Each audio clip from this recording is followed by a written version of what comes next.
Welcome, today I've heard of me CUBOT P50 and I'll show you how to change lock screen wallpaper on this device.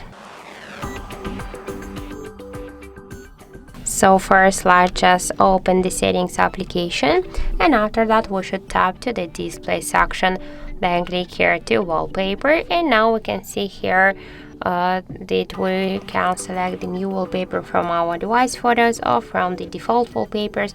We can also choose our photos from here, and after that just we can select the wallpaper which we want to set to the lock screen folder. For example, I'll go with this one.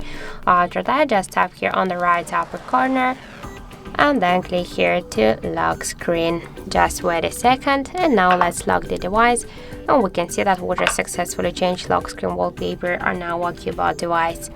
Also, we have just the second way how we can do that.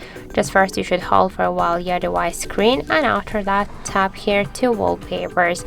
After that, just by the same way select the wallpapers which you wanna use, and after that by the same way just select, tap on the left upper corner to set the wallpaper and select the lock screen, and that's it.